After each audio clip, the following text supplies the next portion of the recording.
Para realizar este podcast pensábamos en el clásico preguntas y respuestas, ¿no? Leer los comentarios, las preguntas que nos deja la gente en los comentarios de YouTube e irlas respondiendo uno a uno. Sin embargo, se nos ocurrió hacerlo un poquito más divertido, más práctico, y vamos a ir tejiendo el caso de nuestro amigo Willy. Ahorita vamos a descubrir quién es Willy. Bienvenidos a un nuevo podcast de Diam SC. En esta ocasión está, pues, lamentablemente, debo aclarar, no está nuestro querido amigo, socio, colega, el licenciado Abraham, tuvo una eventualidad, pero pues estamos los que estamos siempre, ¿no? José Luis Aguado, mi querido amigo, ¿cómo estás? Muy feliz, Ernesto, de que vamos a intentar algo diferente en el podcast de Día MSC, que creo que siempre es importante tratar de hacerle llegar a las personas pues la información, no de la manera en la que nosotros siempre percibimos como que fuese la mejor, ¿no? Siempre tratar o intentar de hacerles llegar la información de una manera mucho más proactiva, mucho más productiva, ¿no? Exactamente. Entonces, como les decía, la idea es ir tejiendo la historia de un ser ficticio, le vamos a llamar Willy para efectos del podcast, e, e ir respondiendo el transcurso, ¿no? El transcurso migratorio que debe seguir una persona a México y vamos a intentar, a ver si nos sale, llegar hasta que esta persona ya tiene el máximo estatus jurídico que pueda tener, ¿no? Por máximo me refiero, pues, ¿qué sería? Una nacionalidad mexicana, ¿no? Nos llegan muchas preguntas de este tipo. Entonces, Willy es un joven, 27 años, que está en su país de origen y en primer lugar nos dice, quiero venir a México a visitar porque me gusta el país, dicen que está bonito, he visto algunos videos de YouTube, quiero estar por menos de 3 meses, voy a volver a mi país y si me gustó México ya luego pensaré qué hacer. Ante esta situación, José Luis, mucha gente llega al despacho, ¿no? Y Willy también nos dice, quiero ir de visita a México. ¿Qué tenemos que revisar? Pues lo primero que me suena y me resonaría sería, Willy, ¿cuántos años tienes? 27 dice que tiene 27 Willy. años, Willy. ¿Qué nacionalidad tienes, mi estimadísimo Willy? Él es venezolano, pero en Ok. otro universo también es español, José Luis. Ah, ok, interesante, Willy. Eres español. La siguiente pregunta sería, Willy, ¿tienes tu pasaporte español a la mano? Dice que sí, tiene su pasaporte. Pues lo primero que le diría sería hacer lo que nosotros llamamos protocolo de ingreso a México, porque mucha gente cree que es un procedimiento sencillo viajar a México teniendo un pasaporte español. Tal vez en el pasado lo era, hoy en día no. Pues hay que preparar el tema de la carta de invitación, documentación de a qué viene, cuándo, cómo, por qué, a dónde va a llegar, quién lo va a recibir. Que realmente va a ser un procedimiento sencillo. Entonces estamos hablando de que Willy, tranquilamente puedes viajar a México, pero sí le preguntaría a nuestro queridísimo amigo Willy. ¿Qué es lo que buscas al viajar a México? Estar, solamente permanecer, visitar, conocer el país, más o menos 3 meses. Ok, perfecto, Willy. Entonces, pues aquí hay un tema muy importante. Por ejemplo, el tema, por ejemplo, que veríamos con Willy, no me dejarás mentir, Ernesto, es el tema de cuánto tiempo viene. El hecho de, y vamos a decirlo textual, el hecho de ser venezolano y estar viajando con un pasaporte español va a poner en alerta al agente migratorio. Por lo cual yo haría la recomendación que reevaluara su viaje desde un punto de vista no de mentirle a migración, sino de que reevaluara su viaje de qué es lo que viene a hacer durante el tiempo determinado que va a viajar a México, pues para que cumpla con las condiciones reales de cómo va a estar aquí. O sea, no puedes llegar y decirle a migración, vengo por 3 meses porque me siento que vengo por 3 meses, cuando mi proyecto de viaje está para una semana. Entonces, la mayoría de las razones de devoluciones, pues es precisamente eso. Yo me gustaría comprender Exactamente. con Willy en ese aspecto. Y es importante el tema de la nacionalidad, por eso José Luis menciona como una pregunta fundamental, porque recordemos que hay una división entre países a los que México les exige visa para que la persona ingrese como turista al país y otras nacionalidades a las que no se les exige visa, ¿no? Si hablamos de Willy, que solo tiene nacionalidad venezolana, requiere tramitar una visa de visitante sin permiso para trabajar, ¿no? El famoso turista. Si viene siendo español, no va a necesitar eso. Resulta que Willy entró, José Luis, al país, nos había dicho que se quedaba 3 meses, pero pues se enamoró de una mexicana y ahora viene con la pregunta de, licenciado, me quiero quedar, ¿qué hago? No, lo primero que le diría a Willy es analizar sus condiciones, porque Porque también hablemos de un tema recurrente y eso es algo que hay que comunicarle a la gente, ¿no? El típico, ¿y me puedo casar?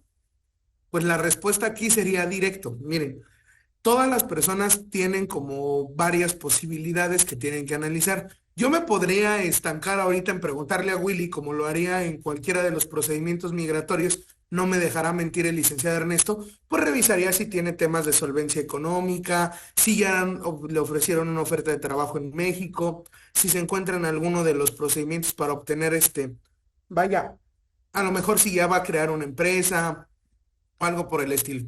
Pero si lo reducimos un poquito a la realidad jurídica que viven muchas personas, la realidad, yo le comentaría que la mejor opción que tiene él para regularizarse es casándose. Y ahora, aquí viene una pregunta, un punto muy importante, y no me dejará, no dejaremos de lado esto, Ernesto, ¿no? Esta parte de, pero casarse para obtener papeles es ilegal. A ver, yo creo que es muy importante como marcar esa diferencia, ¿no, Ernesto? A ver, si yo ya estoy en una relación y me caso, el matrimonio es algo que viene de la libre y espontánea voluntad. Al Decisión, claro. casarme, yo obtengo cierta cantidad y cierta calidad de derechos. Y uno de ellos es que si yo tengo una relación y la formalizo, sí ya tengo acceso a mis derechos migratorios, que es un argumento que se tiene que construir para explicarle a migración cuál fue la razón, porque muchas veces la pregunta trampa que podría utilizar migración es, ¿te casaste para obtener documentos? Y la respuesta correcta que yo daría yo y la compartimos abiertamente con las personas que ven este video es al revés. A ver, es yo vine, me estacioné en México, generé una relación, decidimos contraer el matrimonio con el fin de poder mantener y que exista precisamente esta situación jurídica para poder mantener mi estatus regular en México, que al final del día es a lo que me está dando acceso a la ley, ¿no? Oye, José Luis, pero en otra línea temporal, nuestro buen Willy no se enamoró de una chica, se enamoró de un chico, de Gerardo. Ellos también pueden, o sea, Willy puede quedarse, puede obtener una residencia por ese Claro que motivo. sí, Ojo, es un ejercicio, no es ningún comentario respecto a discriminatorio. la preferencia de género, claro, claro. No, y es real, porque hay muchas personas, y eso es una pregunta legítima, Ernesto. Por ejemplo, hablaba yo precisamente con un par de chicas en Perú hace una semana que su preocupación era esa, porque ella me decía, a ver, José Luis, pero es que Claro, yo, claro. mi estatus migratorio, ¿cómo me afecta? Porque en Perú no es permitido y aquí sí. Entonces, me dices que aquí sí, si yo soy peruana, las leyes de mi país no me aplican, porque mucha gente No, y podrá además, pensar que es muy sencillo, pero me no, decía, claro. es que por el hecho de ser peruana y que en mi país no esté permitido, ¿se me permite a mí casarme aquí, aunque en mi país no esté permitido? Estoy No, y violando una además, norma, ¿no? claro, y además otra pregunta, José Luis, supongamos que él vive en Monterrey, ¿lo puede hacer en Monterrey?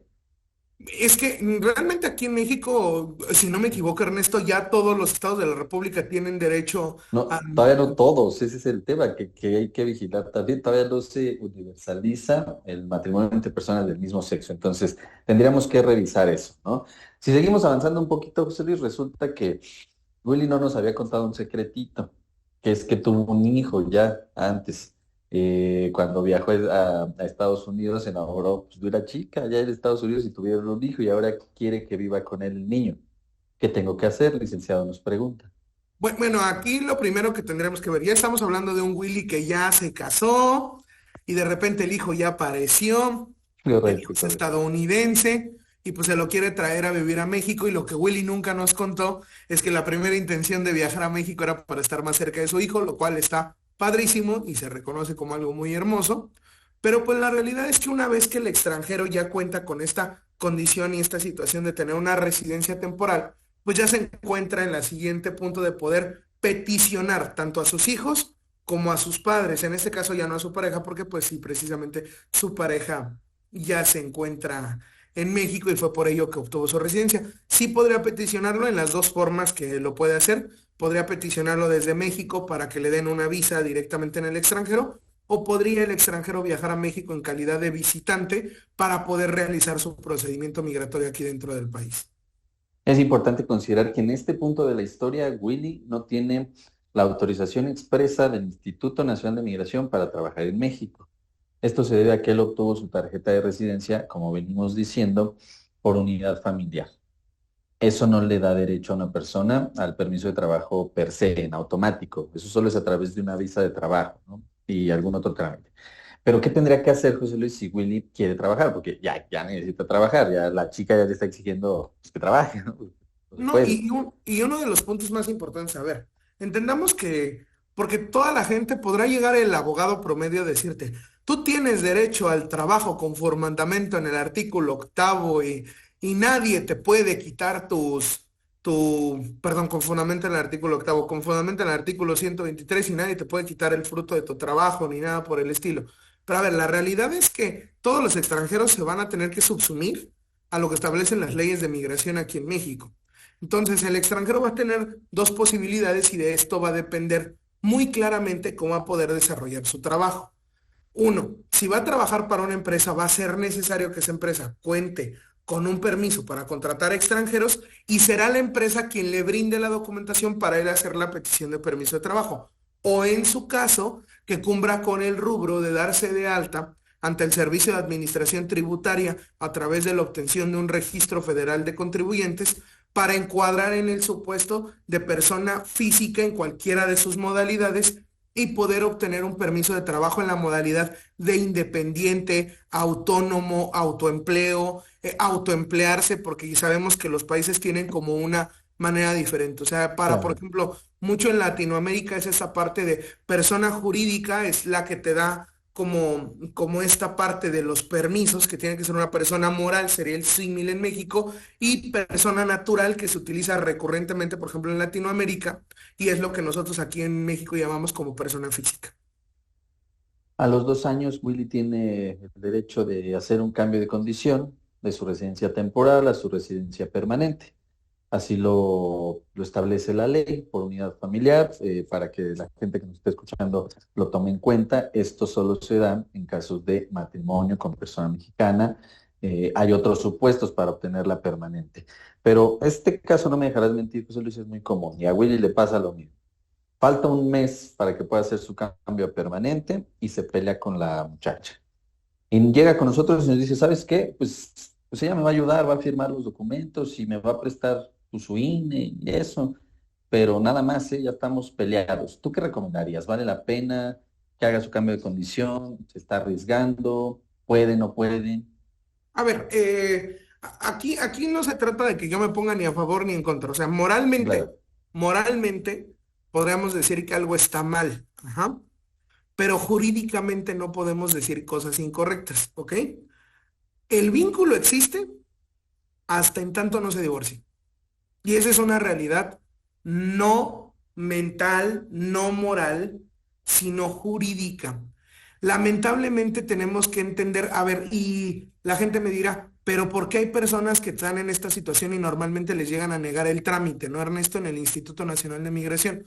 Pues por una facultad que tiene el Instituto Nacional de Migración, que es de verificar la información que aporta el extranjero, ¿ok? Y debe haber como todas las intenciones de que pase. Sin embargo, sí me llamaría a mí la atención que, digamos, que llega una persona, te firme y que de libre y espontánea voluntad diga en un papel que la relación existe y subsiste, pues eso sería mentir ante autoridad administrativa. Sin embargo, jurídicamente no están mintiendo porque claro. el vínculo persiste. La desventaja que tenemos en este tipo de aspectos es que las facultades extendidas que tiene la ley de migración le permiten la facultad de investigación para mejor proveer al Instituto Nacional de Migración. De ahí deviene que, en ejemplo, y en lo primero que te diría es, si no viven juntos hay un riesgo total y absoluto, y es que en una visita de verificación al domicilio o en una entrevista a las personas, si el instituto comprende que el vínculo, a pesar de existir jurídicamente, ya físicamente no existe, el instituto sí tiene la capacidad de evaluar, porque se le otorga la ley, este argumento y decir, ya no subsisten las condiciones de manera, ¿cómo lo podemos decir?, deontológicas Ujú. o de circunstancia para manifestar que sigue existiendo el vínculo, que si bien es jurídico, no es presencial. Lo que yo recomendaría es entender el riesgo de la situación del extranjero, tiene que entenderlo total y la recomendación en un primer momento sería que hay un riesgo enorme y no podría, o sea, todo podría salir mal. Literalmente ahí podría salir mal una visita de verificación, un análisis, pero jurídicamente no estaríamos violentando una norma. ¿Cuál es el problema? Si ante migración yo doy información incorrecta, el instituto estaría en la facultad de ponerme una alerta migratoria por haberle mentido, ¿no? Con estas situaciones de simulación de actos jurídicos, intentar sorprender a la autoridad, presentar documentos sin la autorización de una persona, etcétera, porque corremos el riesgo, como bien dice José Luis, de una posible alerta migratoria. Pero esto se resolvió, Willy por fin se reconcilió con su esposa, hizo su cambio permanente y evidentemente la pregunta después de eso es: oiga, licenciado, ¿y qué pasa si yo quiero ser mexicano en algún punto y quiero que mi niño también sea mexicano? ¿Qué tenemos que hacer, José Luis? Pues para empezar, Willy va a tener un problema porque va a necesitar conseguir su acta de nacimiento apostillada Que no venezolana. es nada fácil. Ajá, y va a tener que conseguir su carta de naturalización española. Pero en realidad lo que accedería sería un trámite de naturalización precisamente por ser latinoamericano y en este caso también por ser español. Sin embargo, recordemos que un requisito esencial es contar con el acta de nacimiento, no solo con el documento de naturalización, para que así lo podamos entender. De ahí, pues literalmente tendría que hacer un examen y pues prepararse perfectamente para poder presentar su trámite de naturalización. Entonces, el ejercicio puede continuar. Me gustaría que nos pusieran en los comentarios si les gusta este formato de respuestas, de preguntas y respuestas. Ustedes se sitúan en donde esté la respuesta. Podemos dividir el video en donde está, porque hablamos de visa, de turistas, de cómo tener una residencia por unidad familiar, de visa por unidad familiar, naturalización. Entonces, varios temas.